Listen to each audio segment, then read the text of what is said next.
My name is Jerome Ferry. My cameraman is Alan Eggers. We're doing a video interview with Thelma Trimble, a longtime Cedar Rapidian. Thelma, tell us what year you were born in and whereabouts. Yes. I was born September the 23rd, 1910, on a farm near Bayard, Iowa. It was my grandparents' farm. My mother was separated from my father and had remarried, and they lived in Bayard, where my father was a butter maker. He had the creamery there, and shortly, we were there a year or so that I can remember, and then moved to Guthrie Center, where he also had a creamery, and later worked for the Iowa Railway and Light Company. This was your stepdad? My stepfather, his name is Leroy L. Coon, C-O-O-N. Was your biological father or your stepfather either one in World War I? No, neither one of them. My biological father was in camp training for a while, but never was in the actual war. And my stepfather was about 45 years old at that time, and he was very anxious that he never had to be drafted, but no, he did not serve. Why did your folks decide to come to Cedar Rapids? Well, my stepfather, I'm going to refer to my stepfather as my father because he's really the only father I ever knew. He worked in Grundy Center for a while, but then heard of a position in Cedar Rapids, and he came here to Cedar Rapids to work at the Douglas Starch Works. And that's when we moved here. How old were you when you come to Cedar Rapids? I was 8. 8 years old? A little past 8, yes. This must have been quite exciting for an 8-year-old girl to move halfway across the state to Well, it really was. And of course, my mother had all the packing and sorting out of things to do, and I remember it very vividly because one of the sad things that we had to leave behind the big old organ that sat in the living room, and they were not allowed to bring that along because of the shortage of train cars, freight cars.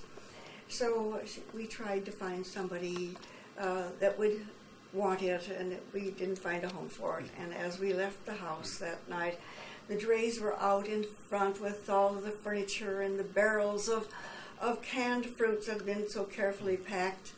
And I can remember Mother and my mother just played at most anything. And I thought that was just natural for people to play the piano. I didn't realize that she had quite a talent. But she would play such songs as Just a Baby's Prayer at Twilight, and I'd stand there at the organ and sing as she played. And I remember leaving the house and looking back and knowing that the organ had to stay in the cold house and all alone. And the drays moved down the road with the horses pulling our belongings toward the train station. Did I ask you, did you have any brothers or sisters? Yes. I had one sister that's 2.5 years older than myself, and a little sister that was my stepfather's. What were their names? My sister was Lucille Goodyear, and my little sister was Coral Pearl Coon, and then there was a baby brother, Leslie. When you first come to Cedar Rapids, where did your stepdad, your dad, did he buy a home here? Or? No, we didn't buy a home. We rented one on First Avenue.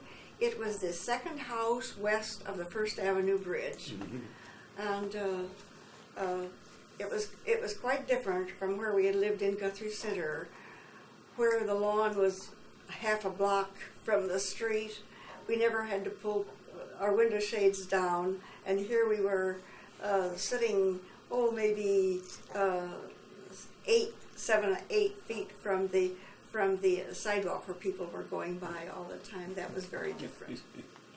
I'm going to ask you about some of your old memories about Cedar Rapids. as a young girl and growing up. Do you remember the Union Station? Is that the station you come into from? I don't recall.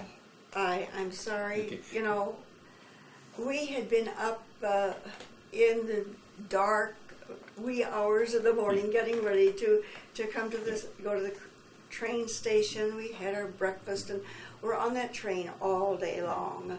And I'm sure it was really a task for my mother, but I remember the box lunch that we had that our neighbor had prepared for us, and it was about twilight when we reached Cedar Rapids. The first snow of the season was falling, and of course that was exciting for me, and I'd never seen a streetcar before. So we did get a streetcar someplace on 2nd Street on the east side, and came over to the northwest side where my aunt and uncle lived on E Avenue Northwest. They lived there a long time. In later, as you got a little older and you got settled in Cedar Rapids area, do you remember the Union Station? Oh, yes. Oh, I thought that was a wonderful building, and I sort of mourned for it when they decided not to keep it and to tear it down. I thought it was such a mistake. You had told me about the first streamliner you had seen. Yes, yes. Something about a whale that...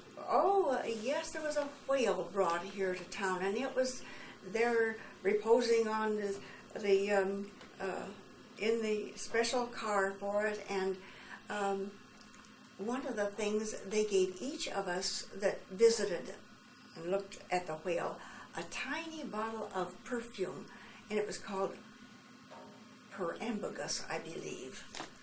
And I thought that was wonderful. Yes. And at that time we learned that Jonah could not have been swallowed by the whale because the throat of the whale was small. When you come to Cedar Rapids, it had been about 1918. Was there still a lot of horses and yes, there were. Wagons? And yes, there were. Mm-hmm. Yes. Do you have any memories of the Hunter Airport?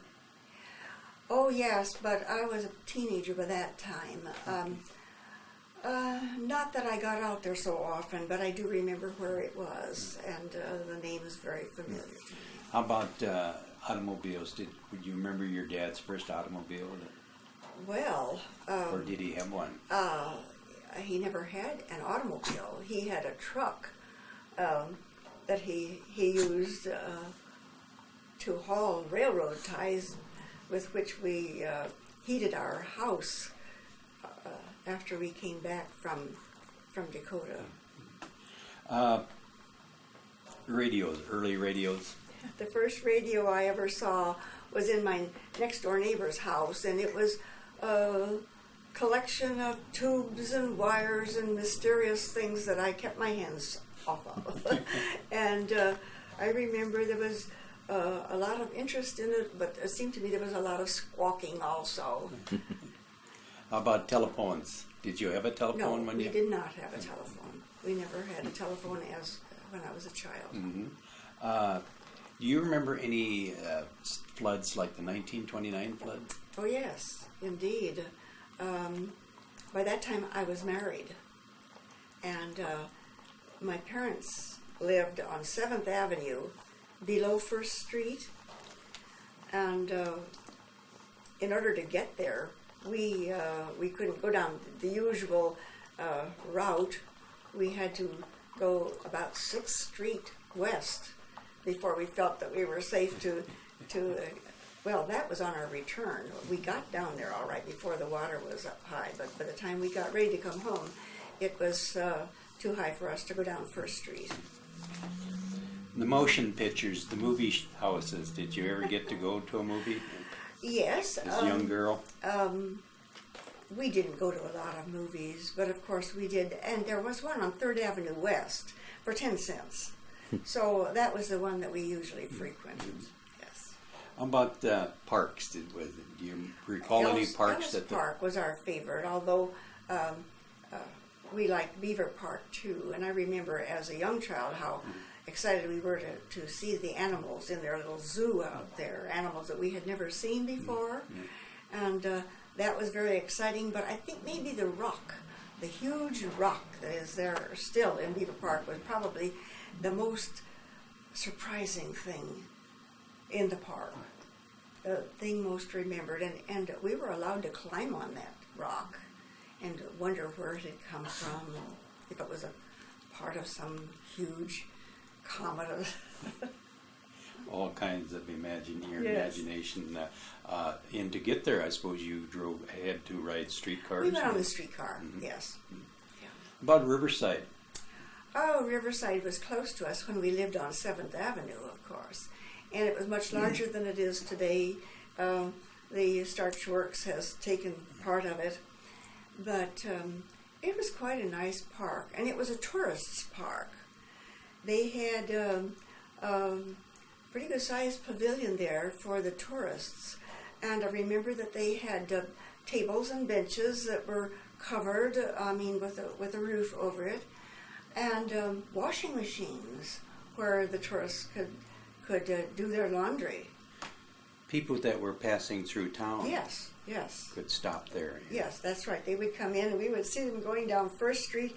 They're, like a Ford touring car with tubs and kettles and things like coffee pots fastened onto the outside because the family were inside of the open touring cars. Yes. How about Chautauqua? Did you ever recall going to any? I went to Chautauqua with my grandparents there in Bayard, Iowa, and it was quite a cultural event. They had representatives of the Lyceum speakers, and they had great singers come in, and we had fine music and very good programs. It was a very cultural event. For the people that lived in small towns and in the country? It would be a large tent in the park. And usually they were there for 3 or 4 nights or maybe even a week. Mm-hmm. Do you recall the Alamo, the amusement park, or was that before your time? Well, it was spoken of almost immediately when we got to Cedar Rapids, because my mother's cousins, one of them at least was living there with my aunt and uncle, and it was winter, and when the snow came on, they went to the Alamo to slide. Their sleds to go up on what they call the Alamo. Of course, it was up back of Roosevelt Junior High School. Mm-hmm. How about the Cherry Sisters? Do you remember the Cherry Sisters? Yes, I do.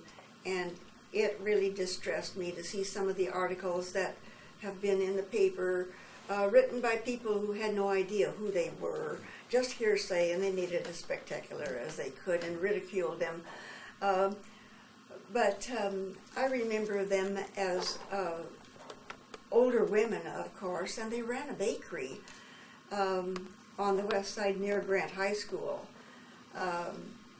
They had a philosophy. They intended to set young women straight if they were acting in a way that wasn't quite ladylike and so forth. And I never had either of them speak to me, but I know that they have mentioned too much rouge or skirts too short or something like that, because they felt that a young lady should be more dignified than that, although they had been actresses. Mm-hmm. Supposedly they were so bad, they were funny or amusing people. Yes, they got a reputation of being, yes, as you say, so bad they were good.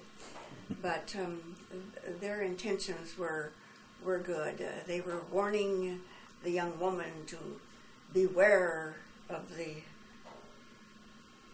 pitfalls of life. Your dad, when he got a job at It was at the Douglas Starch. Douglas Starch Works. Yes. What type of work did he do? Was he a machinist or a mechanic? Or? My dad was a jack of all trades. There was just practically nothing that he could not fix. And so I don't know just exactly what he did, but I know at the time of the Starch Works explosion, he had gone in work early to work on a huge machine. And at the time of the explosion, he was working under what I have heard called an apron. It was a table-like shelf out under which he had crawled to work on the mechanical part of this big engine, and that's where he was when the explosion occurred.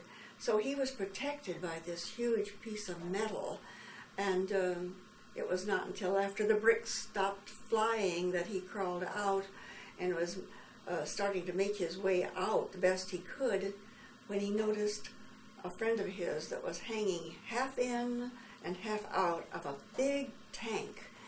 I don't know what was in the tank, but since they made starch and they had fermented corn, it possibly could have been that. Well, anyway, the man was hanging there unconscious, and somehow or other, my dad was able to climb up there and get him down. Then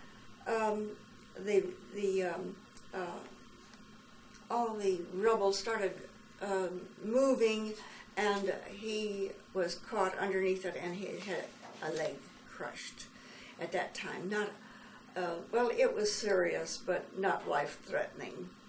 And this happened about 6 o'clock in the evening, and it wasn't until midnight that he was brought home because the ambulances were so busy taking,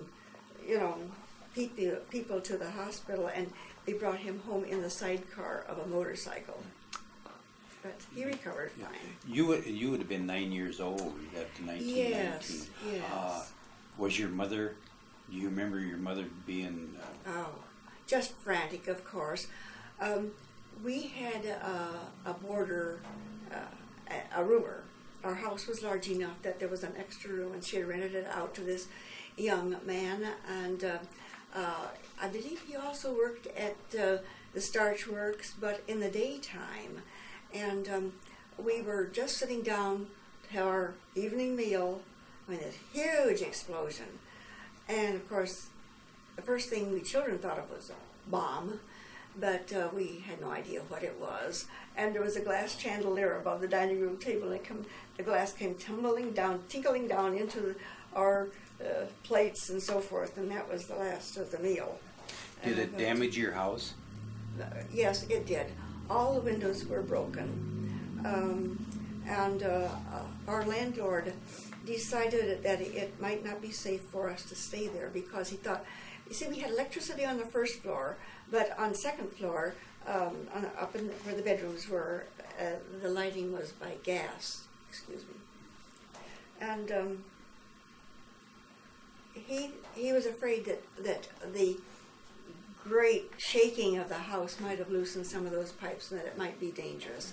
So although we would have rather stayed and get the windows fixed, we had to make other arrangements. And at that time, Mother packed us up and we went to South Dakota, where my grandmother and my grandparents lived in South Dakota, and we went out there and stayed on the farm with them until Dad was able to get back to work and find us another house to live in.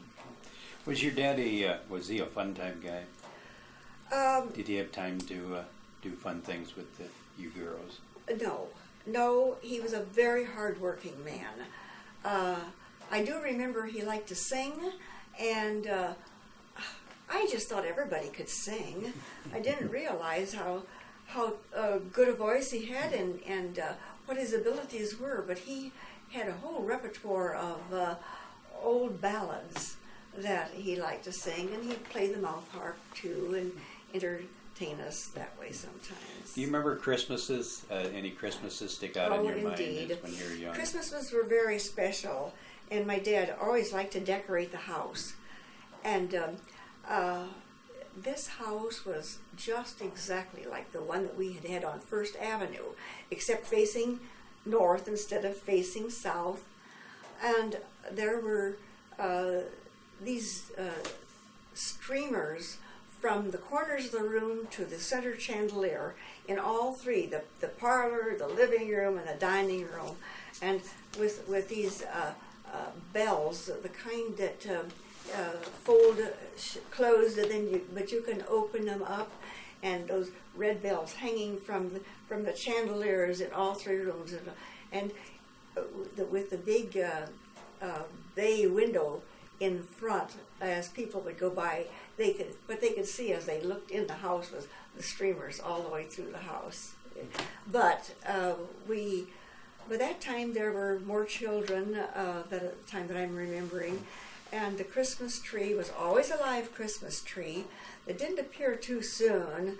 They only a few days before Christmas, but all of us gave each other gifts, and they were usually homemade.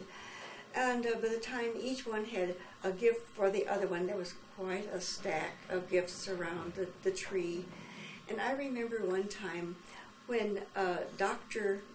Grimm, the optician or optometrist, I'm not sure, but he lived about a half a block away, and he had apartment houses, and he was always coming down to get Dad to fix something, fix the water heater, fix a tenant's gas stove or the furnace or something, or some plumbing. And Dr. Grimm came down to get Dad. Could we have a time out now?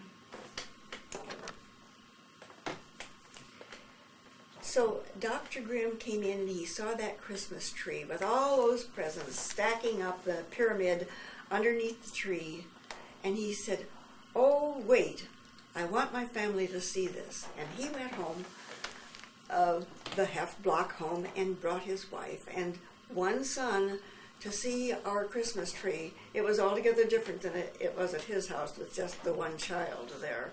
And I'll never forget that, because to think that the doctor and his son would come and see our Christmas tree and all our little homemade gifts for each other. But it was very special. And Mother was an excellent cook. And one thing that I can remember, since we quite often did have boarders, our meals every day of the week were just about like everyone else had on Sunday. And she baked a lot of pie and cake and fresh bread, and we had huge gardens, so they always had fresh vegetables. Were you post-church-going people that... Yes, my mother had been brought up in the Methodist Church, and I recall a little Bible that was given to me, just a little leather-covered Bible with gold fastener on it, and it was a gift. It was a prize for having memorized the most hymns at the Methodist Church there. And that was a treasure that I've passed on to my daughter. This time period, this would have been in Prohibition. Did your dad, did he drink beer once in a while, or? Yes, he did. He made beer. Also, what do they put in beer? Malt and hops, and I don't know, sugar. No, I don't know. But anyway, yes, he did make beer, and I remember there was a bottling outfit that he put the caps on with, and that was there. But of course, we had one son in the family. The rest of us were little girls, and that was just sort of off limits for us. How about wine? Did he ever try to make any wine? Only once. He had heard the dandelion wine. I don't know how he knew this, but anyway, wine was supposed to be something very special. Riverside Park was just golden with dandelions that summer, and we children that were old enough were sent down to Riverside Park to pick dandelions, which we did for, it seemed, several days. And I remember that was the only time that I had ever seen a crate of pineapple and a crate of oranges in our house. But that evidently was necessary to go into the wine. And it probably was a success, because I remember that the big bosses, Dad worked at the light company by that time, and I remember some of them being guests coming home with Dad after work to go down into the basement to have a sip of his dandelion wine. In the summertime, the kids, where'd they swim? Where'd you swim? Oh yes, there was no beach at that time or pools, but there was a beach on the river just below 4th Avenue Bridge. Where the island comes to a point below the 4th Avenue Bridge, from the bridge down nearly to the point is where the ropes were, boundaries were set out for the swimming.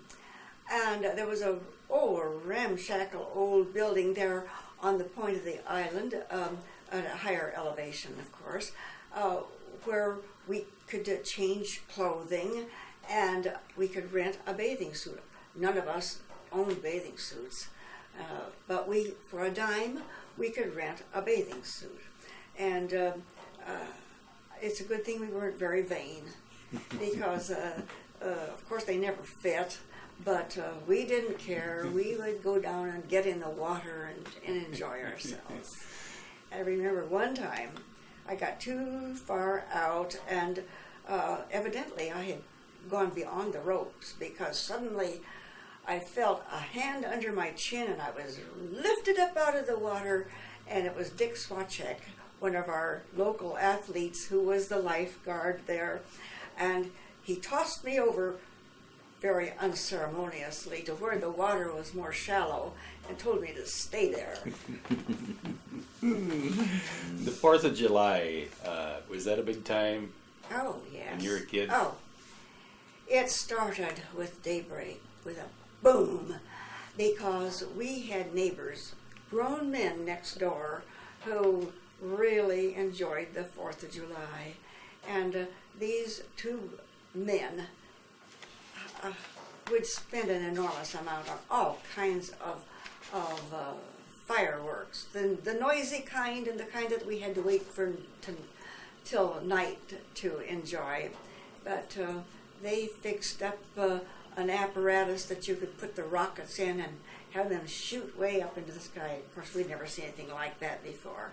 We'd saved our nickels and dimes to buy sparklers and firecrackers, and I remember my sister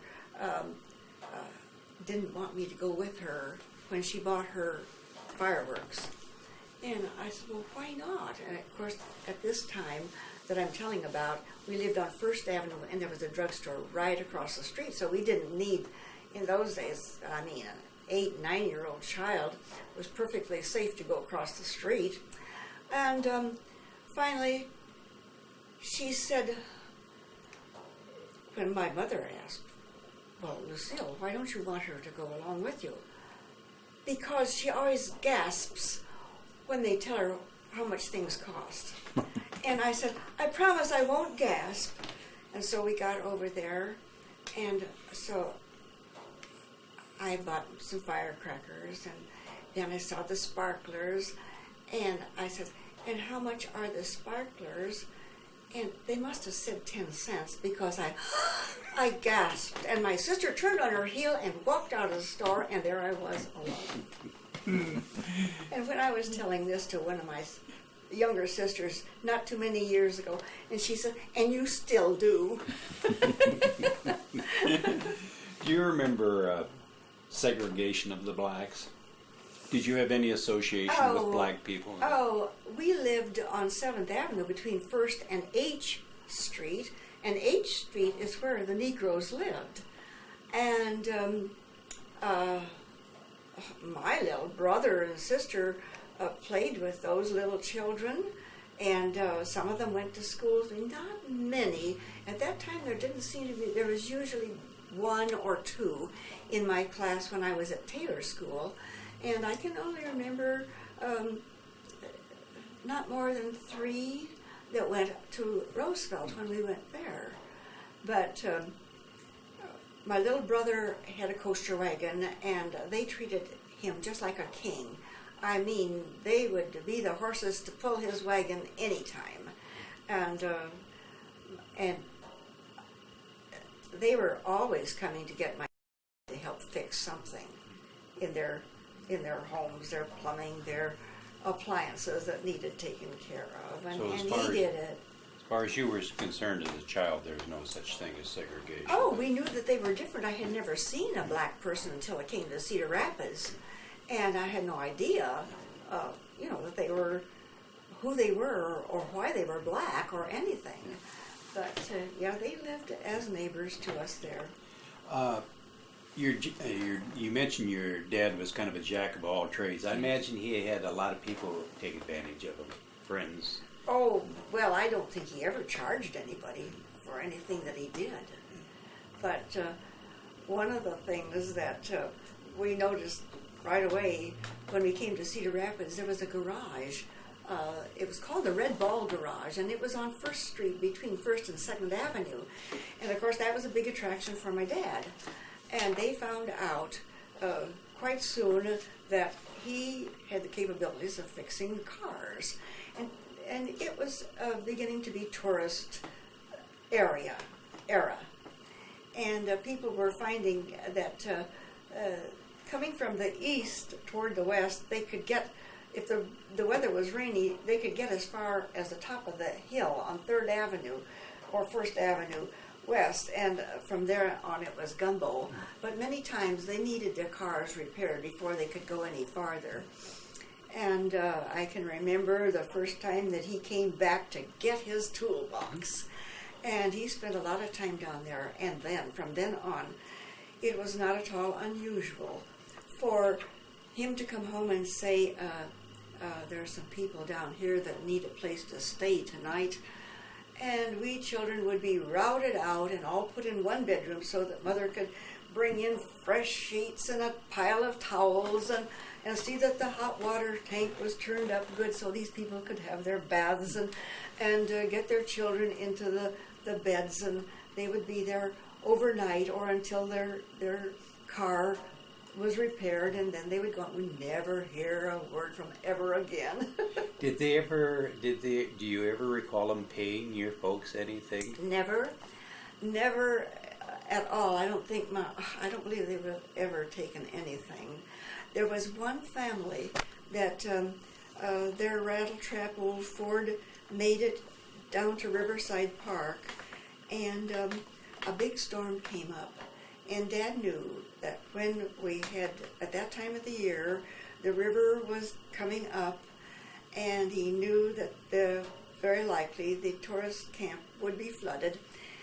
And he had to go down to see if there was anybody to rescue. And he came home with this forlorn mother and 2 teenage boys, and they were at our house for several weeks. And I can remember the mother sitting there, drooping, holding her hands in her lap, doing nothing, while Mother was scurrying around, getting meals, going to the garden, getting things from the garden, but you had to remember, of course, that she was recently a widow. Her husband had died. They lived in California. Her husband had died, and she had heard of a home in Chicago. They were Catholic, and this was a Catholic home, and she was trying to get her boys to Chicago where they would be able to be taken care of, and Cedar Rapids is as far as and she couldn't seem to think of anything to do to help my mother, but your mother must have been a special sort of person. Well, I think that I'm a pretty good worker, but she could work circles around me. You had mentioned the Red Ball Garage. Yes. Wasn't there a street called the Red Ball Road? There was. And so called because the signs that directed the people was a red ball painted on the telephone pole as people went down through the countryside, and that was... Do you recall what street that would have been? Would that have been E Avenue or I think First Avenue? Or it's either First or Third or E, and I don't remember which it was. do you recall any gypsies or hobos in those days? Oh, not in Cedar Rapids, but in Bayard. The gypsies regularly visited my grandparents' home. And while they were there, down in the pasture, the thing I wanted to do more than anything else was to get down there in the evening and hear them play their music. I could just barely hear it up there at the house, but I was kept strictly within sight all the time. The gypsies were there because they had a bad reputation of stealing little blonde girls. And I suppose it was just another lie, a bit of a fairy tale told about them. But yes, I remember them, and I admired their bright, full skirts, and they would play violin and accordion. I'd never seen an accordion before, but Grandpa took us down in the evening one evening, so I did get to see them and hear them play, and I saw them dance, and it looked like such fun.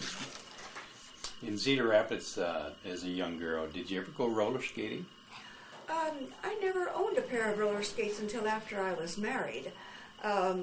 So, of course, I didn't learn how until then either. But as a young couple, my husband and I roller skated at the shrine, had been the Shrine Temple, a beautiful, beautiful building that was later on became one floor, but became a skating rink. And it was a skating rink for ladies and gentlemen. There was no rowdy stuff there. But I remember the good dancers, the skate dancers, and how I admired them because I was just a beginner. Did you go to Sunday school? Oh, never missed. That's right, yes. By that time, I was baptized at Trinity Methodist Church, but when we moved up on 7th Avenue, we were closer to First Reformed Church on 8th Avenue, and that's where I went as a teenager. Did you sing in the choir? Oh yes, I did, and I sang solos there, and even before then, I remember my very first solo as a child that I remember was in Guthrie Center, and there was a Christmas play that they were putting on, and I was Little Miss Muffet. And I learned what a tuffet was, and anyway, I still remember that song, but that was my beginning, and it was at that time that I got locked in the church, because I was too slow getting out the front door, and the door was shut, and I wasn't quite tall enough to see out the glass of that front door of that church. And there I was, all alone, and it was getting dark. And somebody saw the tassel of my stocking kept bobbing up as I would jump up to try to see out the window, and I was rescued. I never knew what a tuffet was. Could you explain to me what a tuffet is? Well, I believe it's a half bushel measure basket. Do you remember any local breweries in Cedar Rapids?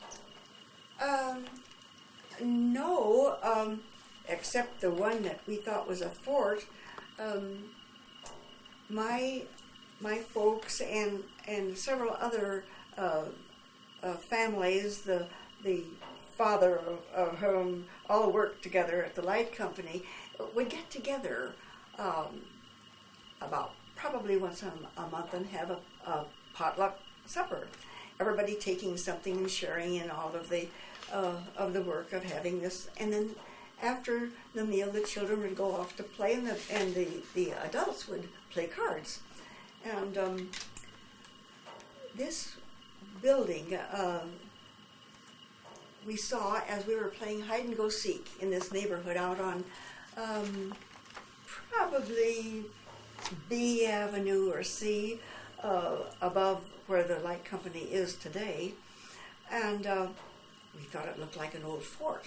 And we were playing hide and go seek, and so we were trying to find a way to get into that. Well, probably fortunately we got called to supper before we found how to get in, but that was the foundation of an old brewery. Would it have been the Magnus, probably? The Magnus?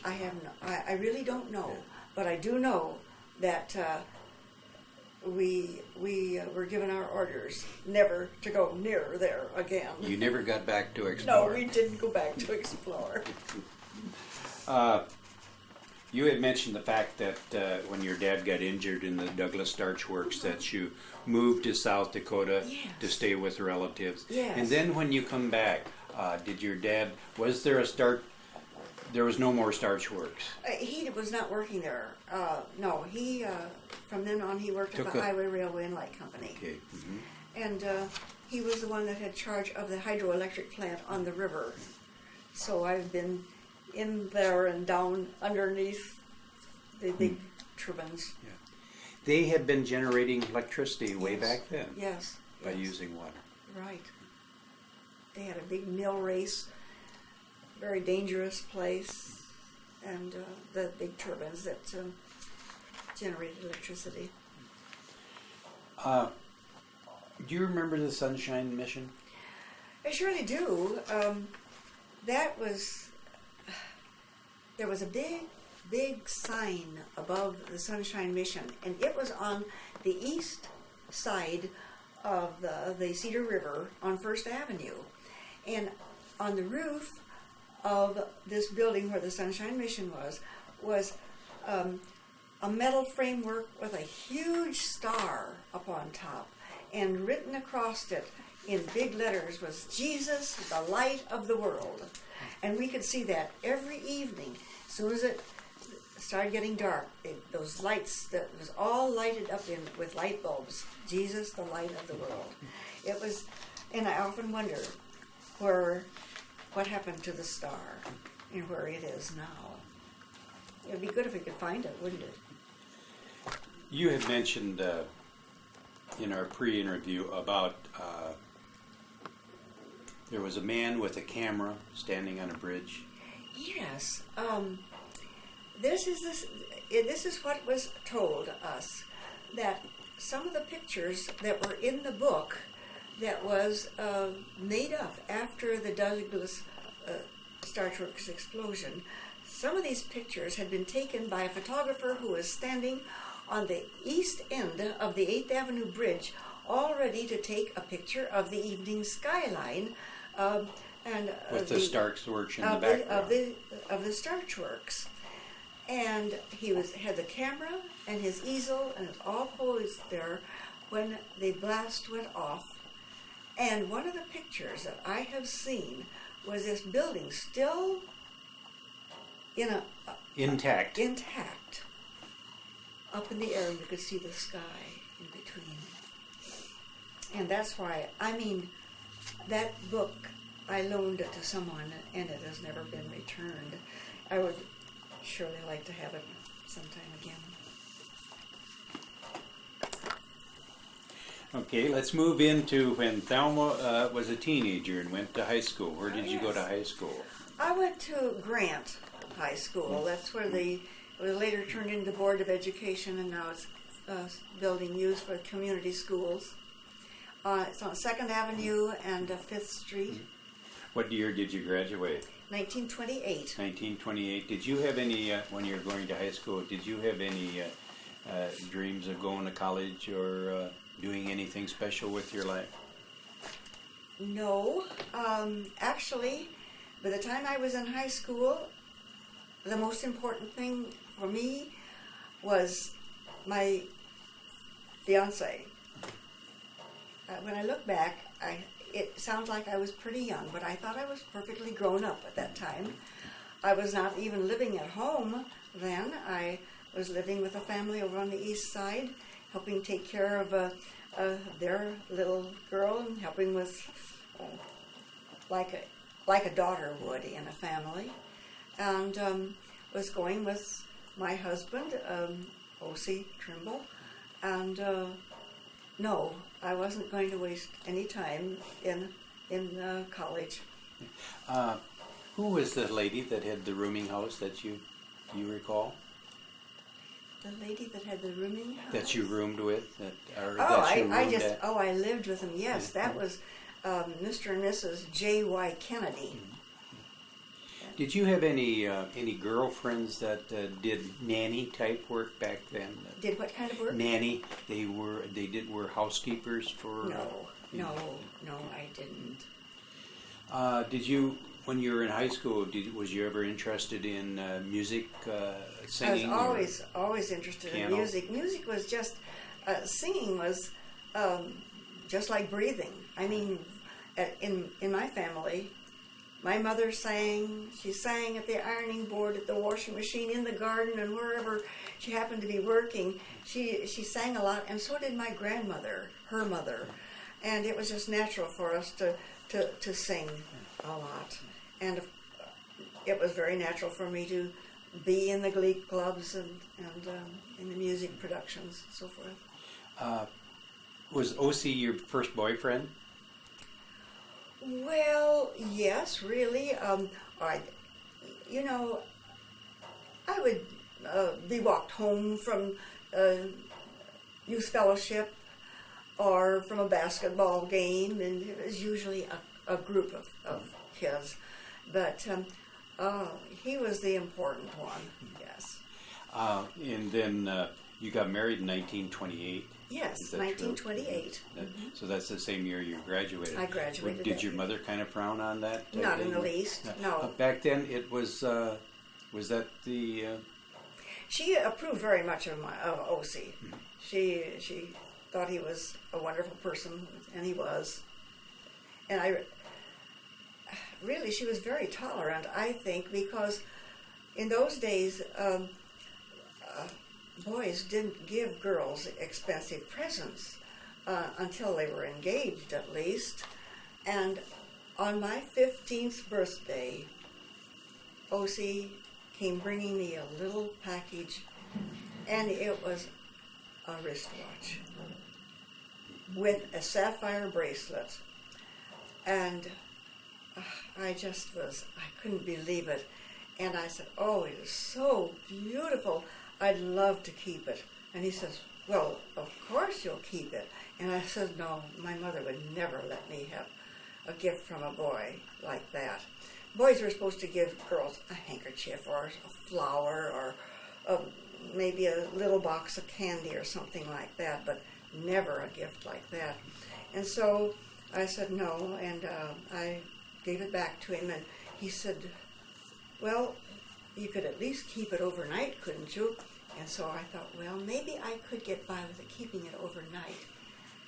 And so I took it up to my closet, and I tucked it in the toe of one of my shoes way back, and I thought my sister, who had shared the room with me, would surely hear it ticking.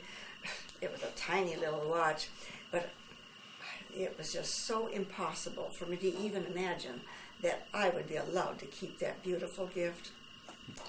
And so I wore a long-sleeved dress the next morning to go to church, and my watch was back up underneath there. And when O.C. and I walked home, he said, "Well, why can't you keep it?" I said, "Mother would never allow that. Girls just don't accept gifts like that from boys."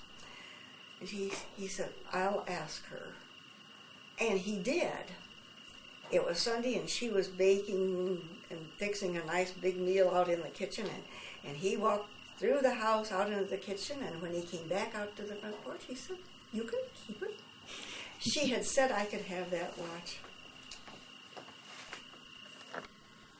This is your wedding picture, Thelma? Well, I call it my wedding picture. It was actually taken about a month before we were married.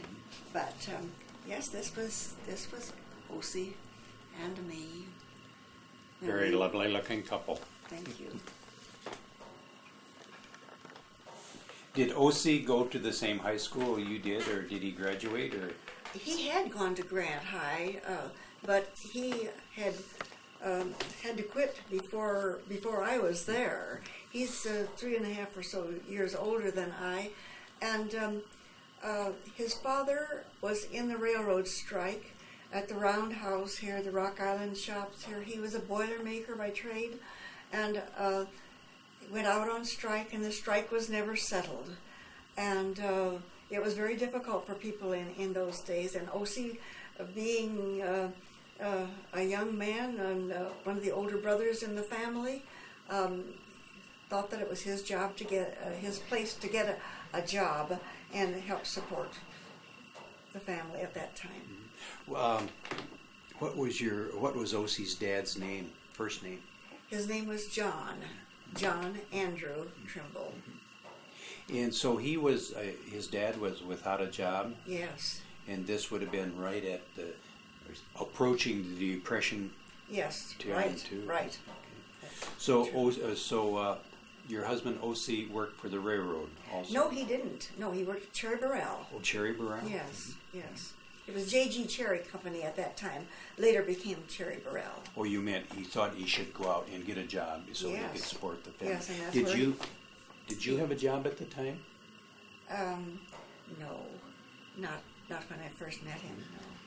I thought you had. Well, when we moved to Cedar Rapids, we moved in next door to Jim and Bess Allen, and he was an electrician. Bessie was a beautician. She had her job, her shop in the front room of their house, and since they had no children, and there were several of us right next door, it just seemed sort of a natural thing, and I almost became their girl, and I learned the beauty trade as I grew up from age 8.5 through high school, and by the time I graduated from high school, I was a beautician. Yes. Did Thelma had to do the hair of your family? Beg pardon? Did you have to fix the hair for your family, the members in your family? Oh yes, later on I always cut the boys' hair. Yes, and my husband's later on. How about your sisters? Did they? Oh no, they took care of themselves. You had mentioned the fact that you had worked in the Peacock Beauty Parlor. Yes. When I was a senior in high school, I got a job at the Peacock Beauty Parlor, and at that time it was in that area below, just west of the viaduct between First and A Avenue, and then the Roosevelt Hotel was built, and the Peacock Beauty Parlor moved into one of the front set of rooms in the Roosevelt Hotel. And there I was, a senior in high school, a beautician in that big building that wasn't even quite finished yet. Do you recall if there's, did you have any tourists that stayed at the hotel and come? No. At that time, I don't believe the hotel as such was not even being used yet. So when you and O.C. were first married in your younger years, did you go to dances? Did you like to dance? Yes, we loved to dance. And we went to a dance hall that was on 4th Avenue and 2nd Street on the southeast corner, up on 2nd floor. You remember the name of it? Dreamland. You remember Danceland? Yes, I do. We later went to Danceland when it started up, and it was on 3rd Street. Is that right? 2nd Street. 3rd Street, right by the viaduct. 3rd Street, yes. 3rd Street by the viaduct, yes. You recall any of the big bands? This was the big band era that... Lawrence Welk was there. Yes. I think you had mentioned a Buddy Fisher. Oh, yes. There were good bands came to Cedar Rapids. And Dreamland and Danceland were both respectable dance places. There were some in Cedar Rapids that probably were all right that were not approved of by my family. I remember my father was very strict. Do you recall any other band leaders that besides Lawrence Welk and Well, Buddy I Fisher? should, but I don't. Okay. Do you recall a dance pavilion out here on Ellis? Manhattan? Yes. No, been out further. Linger Longer? Well, Linger Longer was off of Zika Avenue. That's it. Yes, I remember that. OC and I went there maybe, just a few times to dance. But yes, we danced up at Manhattan also. And that was not a very long-lasting venture because the flooding of the Cedar River was, it flooded too often and endangered it. Did the Depression hurt you and your family? I think probably we were more fortunate than most people because we had a good work ethic. Coming from a farm, my mother had always had large gardens, and I'm sure we didn't feel it near as much as most people. We always had plenty to eat, and Mother was good at sewing, and she would make over old clothing and into suitable clothing for us to wear. We didn't suffer from it like a lot did. But on the other hand, I never had roller skates, so none of us ever had a bicycle. We didn't have a car, but we didn't miss it either, really. OC's dad, did he ever find another job after he lost? I recall him going to work at the packing house, and that wasn't the kind of a job that he was used to having, but it was a job, yes. You look back now, they called it the Roaring 20s. Was there anything roaring about it to you then, or was it just another... I can't recall that there was anything to call it Roaring 20s, except that they danced the Charleston, which was a little wild, and rolled their stockings below their knees, and the skirts were up to the knees, and you could see the rolled stockings. And I guess I didn't get in on the roaring part of it. Looking back, I know I lived a very sheltered, protected life. Did OC spend his working years at Cherry Burrell? Yes, he did. Yes. Do you recall what year he retired? Oh my! He was 62, and I thought he was much too young to retire. And he said, "I'm going to retire when I can still have a good time." And I'm glad that he did. We did some traveling and had a camper and went down to the valley a few winters. Tell us about your children. When did the first one arrive?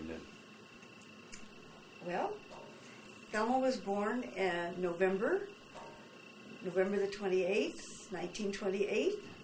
She got there just about as soon as she could. Thelma, you said? My daughter, Yeah. yes. Yeah. Yes, we didn't seem to be able to think of a name good enough for her, except our own name. So she was named Thelma, and when her little brother was born, he was named OC. OC. Yes, as if there were no other names on earth. And then Bruce and Ralph. Bruce was born in what year? Oh, don't ask me that question. Mothers are supposed to know the answers to these things. But nearly 10 years after OC. But, and then Ralph. And we welcomed them all. So there was Thelma, OC, Bruce, and Ralph. Right. Were you an outdoor type family? Do you like outdoor activities and sports? I was not the athlete. No, my husband's family were the athletes, and I was not an athlete. I didn't. My sisters all played ball, and my mother was young enough to get out in the street and play ball with the girls and with my younger brother. And but I was never one that knew anything about how to play ball. And although when we took our examination, our tests in physical education, there was a written test, if you can believe it, in physical education, and I got the highest grade in the class, but I didn't know how to do it. That was rather a surprise to me and everybody else, because there were my friends that played basketball and baseball and all, and I didn't. I was too busy with my music. Your family, what did they get interested in? Did they, did O.C. take them fishing or golfing or? Oh yes, we did a lot of fishing. We went camping, and the children were always included in all of these things that we did. But O.C. was a golfer. He had played semi-pro baseball for a short time, but golf was his main sport. You talking about semi-pro? Did he perhaps play on the M&J League? I don't know what. You see what my interests are. He played, and I went and watched, and that was as far as it went. You said that's fine, O.C. Your boys, maybe your daughter too, they become interested in ice skating? My daughter didn't. She was very involved in her music and was becoming very, very proficient as a pianist.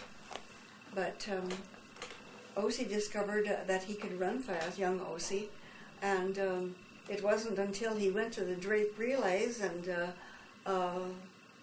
won the mile there the first year that he went that I really realized that he had an exceptional ability there.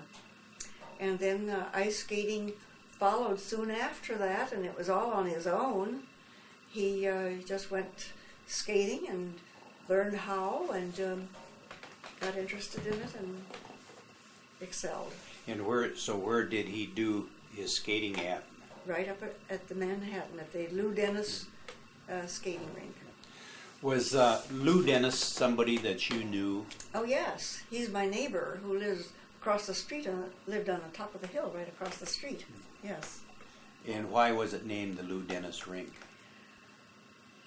Lou Dennis had a lot to do with encouraging and supporting the young skaters, starting with the McGregors and the McGuires and George Shimmick and his own boys.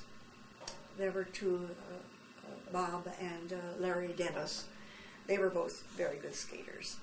And they, who did the upkeep on the rink to keep it in good enough shape? The city did that. Mm-hmm. Mm-hmm. And Lou Dennis had taken such an interest in it, worked so closely with it, they named the rink after. That's right, and he encouraged ice skating and racing here in Cedar Rapids, and he encouraged the young teams of skaters from Cedar Rapids to compete with others. I remember them going on their weekend trips to Chicago and different places skating. And then, what was the prize, the ultimate prize, be won at the? Was it a silver skate that they? There were the silver skates were given at the occasion of the silver skates races, but there were trophies, other trophies, loving cups and trophies and medals, lots of medals given. Was it just O.C. that took the interest in the skating, or no? His younger brothers followed right along. When they got old enough to go skating, they were out there skating too, and eventually getting their racer blades and racing. Did any of them have any desire to possibly think of the Olympics or want to be in the Olympics? I don't know. They might have aspired to, but nothing was ever attempted in that way. They saved that for O.C.'s younger son, Matthew, and he has done very well. He is into speed skating too? Yes, he is. He's a very good skater. Was he Olympic type? He was Olympic material, And he has won the All-Americans more than once and the different big skate meets that are sponsored here in this part of the country. Did you and your husband skate? Ice skate? We did. We skated, just pleasure skating, not racing at all. Yeah. Did you ever do any figure skating? Not at all. No. I skated up until probably 4 years ago. And it was a very cautious couple of brothers that were out there, my sons, acting as if they needed to be one on each side of me. But I decided that was enough. Do you watch the figure skating Olympics? Yes. Beautiful. Did yes. you often wish that as a young girl you would have? No. No desire. No. I'm saving that for one of the grandchildren. I have a great granddaughter now that is learning to figure skate and doing quite well.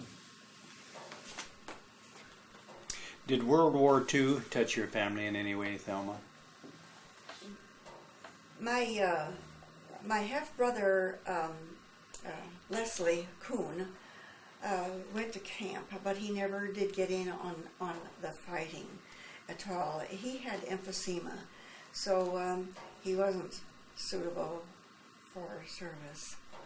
But my half brother John Plummer was on the USS Missouri, and at the time of the bombing of Pearl Harbor, he's a first bosun's mate, and he was fortunate that survived. You do you recall any memories about Cedar Rapids the day that they bombed Pearl Harbor? Was there any extras, newspapers or? I remember that it was very quiet, and I was walking home from downtown area, and I would look at these people that I would meet on the street and wonder if they knew. And it seemed like there was such a hush. And when I got home, glancing up and down the street, doors were all closed, and it was as if people were Stunned. They just didn't really want to believe it.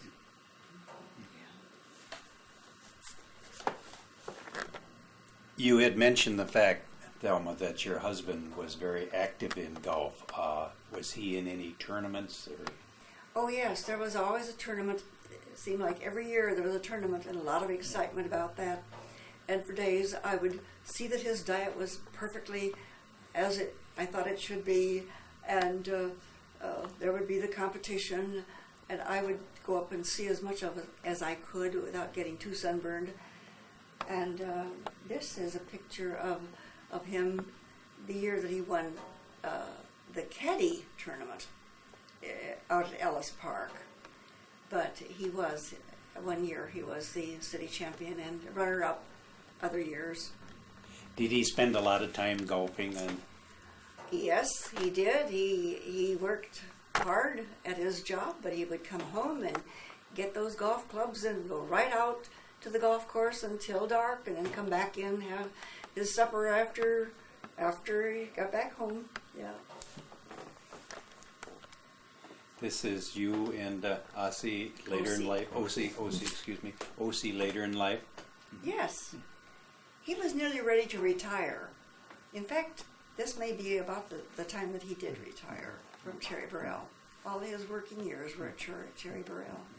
What year did he pass on? He passed on in 1980, May the 29th. And this is your family.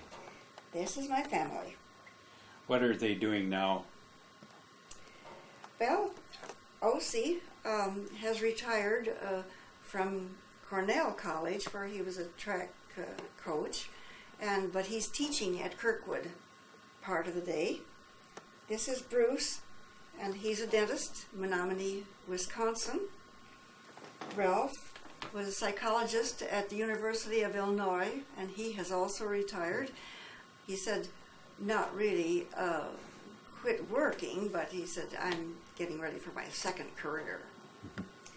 And this is Thelma. She lives in Colorado.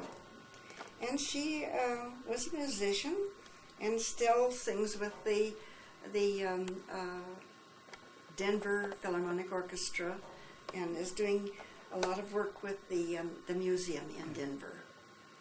Did you and your husband stress to your children how important a college education would be to them? Oh, they knew from the time that they were in kindergarten that they would be going to college.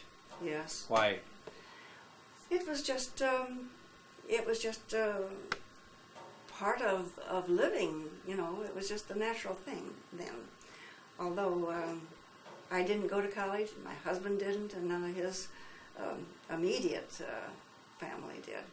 That's why I asked the question. That Yeah. very nice. Did you ever have any regrets that you didn't go on to college?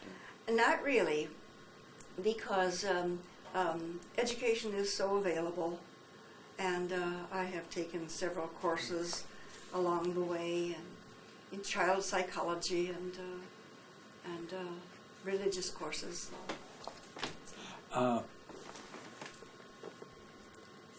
Thelma, this is... These are my grandchildren, and there are two of them that are not here. Thelma Trimble from Illinois, and Eve Marie. What's the occasion? Is this a birthday of yours? Yeah, this is my 90th birthday. Eve Marie Montagnier lives in Hawaii. And these are the great-grandchildren? Yes, these are the great-grandchildren. And this picture was taken on my 90th birthday. And since then, there are two more great-grandchildren, Garrett Trimble and Mateo Trimble. Thelma, you had mentioned the fact that after O.C. had retired that you did a lot of traveling. What do you do now to stay active? Are you still active in your church? Or? Oh, yes. Oh, yes. I'm active in my church and Eastern Star. And I seem to keep very busy. I like to be busy, and sometimes I think I'm a workaholic, but I keep reminding myself there are other things that are important to do, but I get a lot of satisfaction from accomplishing things. And I weave. I weave several rugs a week. It's normal for me to do that, and a lot of sewing with the rug material. Did you? Are you still active with the choir, the church choir? Yes, I sing in the choir regularly. Yeah. Did you ever get involved with or have a desire to learn the computer? Never. Your That children and the never tried to? dishwasher, I forbid. I don't want anything to do with them, but it seems like lately, especially, every time I go to one of my children's homes, I find out that I'm getting farther and farther behind because I don't even know what is that thing, you know. But I believe I can get along very nicely without them, without a computer. I hope so, anyway. What is your? Do you have any goals in life? At this age, Yes. You have a very full calendar. I do. I keep very busy. Is there anything you'd like to have accomplished while you still have your health? Or? I want to be able to be worth something to someone as long as I live. I think that's the important thing. What was your thoughts on September 11th? Being that you had experienced all the things you've experienced in your lifetime. And I thought all this time I have felt safe. There was a complacency there that living in the United States, all of that trouble was way over there, and that we were safe. And I knew that now I would never have that same feeling again. Thelma, let's dwell a little bit on your hobby that you have had for years, rug weaving. There's one right above you up there. Where do you get all the material to put into these rugs? Well, at first it was just things that I had collected.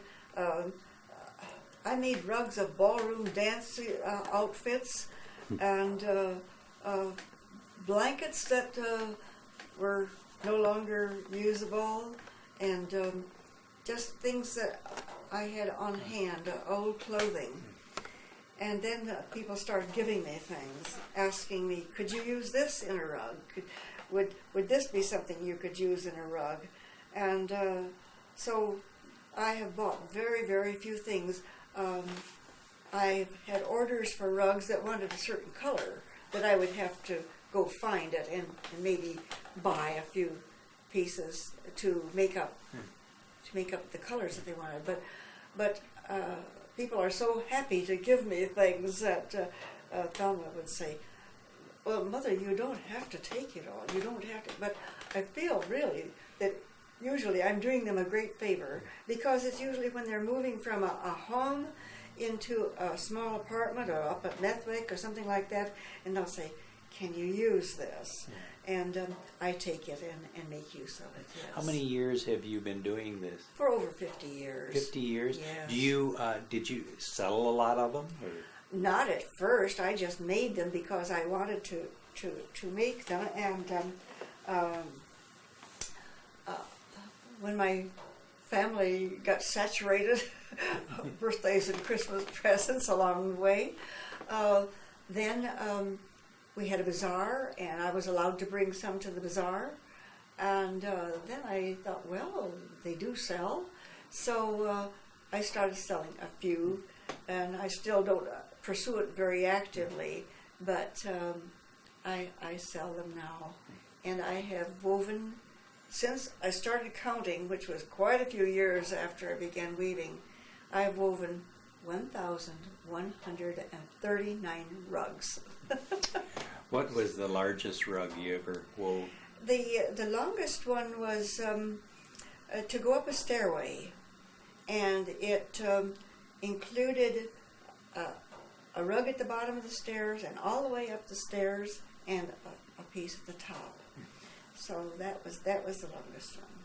Do you know if any of your rugs ended up in any famous places? Or? Well, maybe not famous places, but this one that went up the stairs was for the Boland duo, the couple that play antique flute and guitar. That's where that rug went. I have placemats, a set of a table runner and placemats that was a gift taken by the one of the ladies at the Czech Museum when she went to Czechoslovakia. She took it to give to family over there. And how many days do you suppose you still spend at weaving?